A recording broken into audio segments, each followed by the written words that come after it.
Ladies and gentlemen, this is a 2023 Subaru Crosstrek Sport. Now, Subaru kind of started this whole micro SUV trend back in 2013 when they came out with the original Crosstrek for that model year. This 2023 model is in all likelihood the final model year of the second generation of Subaru Crosstrek. This body style has been around since the 2018 model year, so it is getting somewhat long in the tooth. One of the Crosstrek's main competitors is the Honda HR-V, and the HR-V actually was a complete redesign for the 2023 model year. And it just so happens that a few months ago, I drove and reviewed a 2023 HR-V EXL two-wheel drive model, which was within a few $100s of the MSRP of this particular Subaru Crosstrek Sport. So what we're going to do today is kind of contrast and compare the cars. We are going to look at the engine, we're going to look at the styling, we're going to look at the performance, the fuel economy. I'm going to measure out the cargo space and the passenger space in this Crosstrek, and we'll look at the features. And as always, if some of that sounds interesting and some of it sounds boring, check the description below for timestamps. So we'll start up front and talk about the engine. Now, the Crosstrek Sport is one of two Crosstrek trims that has the larger 2.5-liter engine, the other, of course, being the limited model. So this engine has 182 horsepower and 176 torque. Now, the Honda HR-V for the 2023 model year has a 2-liter engine with 158 horsepower and 138 torque. So for sure in the engine department, I would give the points to the Crosstrek Sport. This engine has more power, it has more torque, it has much better performance. The HR-V was quite a slow car to drive. I didn't enjoy it on the acceleration front. The 2.5-liter Crosstreks do have nice acceleration. Obviously, it's not a sports car, it's not a hot rod, but it does go very well. However, even on the base Crosstreks with the 2-liter Subaru engine, I would still prefer that engine to the engine that's in the Honda HR-V. Even though the 2-liter Subaru engine has slightly less horsepower, it does have more torque, so it gives you better performance. And of course, unless you get a base model or premium Crosstrek and specifically order a 6-speed manual transmission, all of these cars, the Crosstrek or the HR-V, will come equipped with a CVT automatic transmission. Now we're going to talk about the styling on the Crosstrek versus the HR-V, and in my opinion, this is an incredibly important feature on these cars.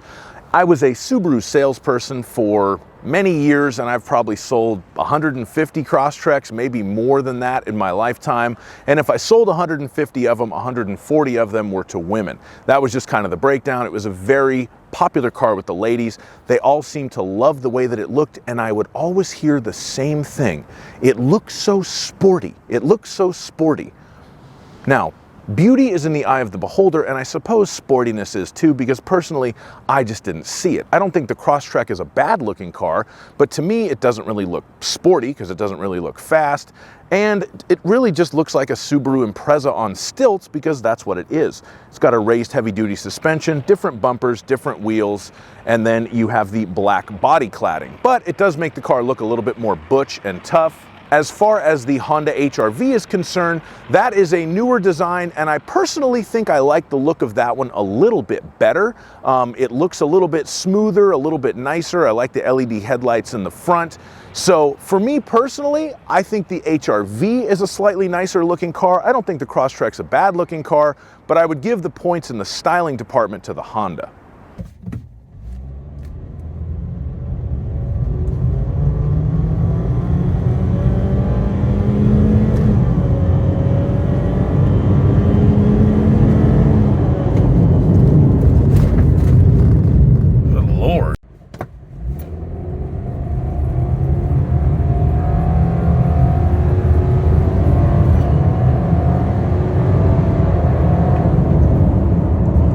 Now, fuel economy. Since this Crosstrek Sport has the bigger engine, it has more horsepower, it has all-wheel drive. The HR-V that I tested was only a 2-wheel drive car. This car should get worse gas mileage, but somehow it doesn't. This is rated at 34 miles per gallon on the highway by the EPA, and the HR-V 2-wheel drive model is rated at 32 miles per gallon on the highway per the EPA. If you get an all-wheel drive HR-V, that goes all the way down to 30. I really don't understand that. I don't know how it's possible, but I will say this. I've done real-world fuel economy tests on both cars, and the Crosstrek in my real-world testing still beat the HRV. It didn't quite beat it by 2 miles per gallon, but it did still beat it. So in fuel economy, based on my testing and the EPA ratings, the prize goes to the Crosstrek. Somehow, even though it has more power, it just gets better gas mileage. Go figure. Now I'm going to measure out the cargo space in this Crosstrek Sport, and for that I'm going to use my handy dandy laser tape measure. If you look at the stats on the HRV and the Crosstrek, they're pretty darn close as far as overall cargo volume and passenger volume, so I'm not going to really declare a winner there. I will say I've posted a link to my previous HRV review in the description of this video, and I re-watched it before I filmed this. And I don't know if my laser tape measure was low on batteries or I was having some sort of acid flashback from my college years, but a couple of the measurements I took in hindsight don't make a whole lot of sense. So I'll try to do better on this one. The length of the rear cargo area from the back of the cargo area to the bottom of the back seat, 2 feet and 7 inches. The width at the rearmost part of the cargo area, in between those two kind of little cubby holes, 4 feet and 5 inches. The width of the cargo area in between the wheel wells at the narrower point of the cargo area, 3 feet and 6 inches. That's one measurement that I'm pretty sure I got wrong on the HRV video. Normally you lose about a foot due to the wheel wells, and that one it lost like 3 feet, so I don't know what happened there, but I'm doing better this time. The height of the cargo area is 2 feet and 6 inches. The length of the cargo area with the second row seat folded down is approximately 5 feet and 3 inches. I say approximately because that is the measurement to the back of that front seat on the passenger side, so that could adjust slightly depending on where you have that seat set. It's in kind of a middle position right now, so that's a good measurement. And you will notice it folds down almost all the way flat, that back seat.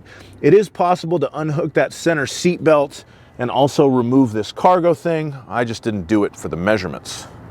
And if you need to lift something into the back of your Subaru Crosstrek, you will have to lift it 2 feet and 6 inches. And let's see, underneath here,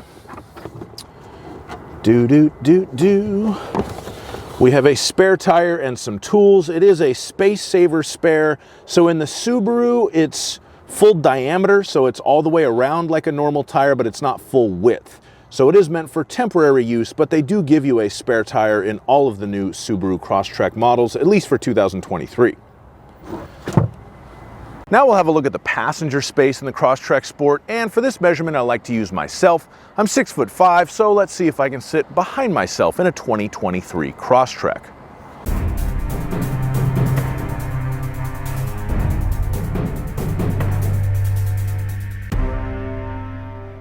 All right, so if I sit in the front, we can see right here I do have enough knee room, I have enough headroom, and if I get out and I sit in the back, same story, enough knee room back here. I have enough headroom, very roomy.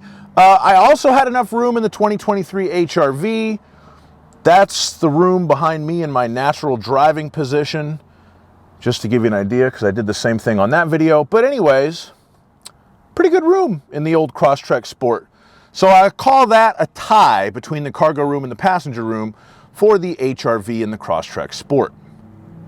Now we're going to talk about the features on these cars, and there is a clear winner in this case, and it's definitely the Honda. The HRV EXL has certain things like wireless Apple CarPlay, wireless charging that are just not available on any Subaru Crosstrek at this point. As far as these price points go, the EXL also has certain things like a moonroof and blind spot monitoring that this particular Crosstrek does not have. Those items are available as an option package on the Crosstrek Sport, but they would raise the MSRP to be, I don't know, $1,000, $1,500 above what the EXL that I tested was. But then again, this car does have all-wheel drive, and the EXL all-wheel drive would bring it right in line with the Crosstrek Sport with those features. So maybe that's a wash. But still, overall, with the EXL, you do get a more modern feeling cabin. It is a newer design. There's no way around that. The Subaru still has nice features. You get Apple CarPlay, but you have to plug the phone in. And, you know, of course, it's got Bluetooth audio streaming, the eyesight safety system, the adaptive cruise control, backup camera, all that stuff's included. But the Honda HR-V EXL is better equipped than this Crosstrek Sport. Thank you so much for watching my comparison video between the Crosstrek and the HR-V. At the end of the day, for my money, if I were going to spend my money on one of these cars, for sure I would pick the Crosstrek, simply based on the engine, the performance, and the additional fuel economy. To me, all of that stuff makes this a more compelling vehicle. If you're only looking for the most modern features and the most modern design on the car, the HR-V may be a better choice for you, but you are sacrificing both performance and fuel economy, interestingly enough.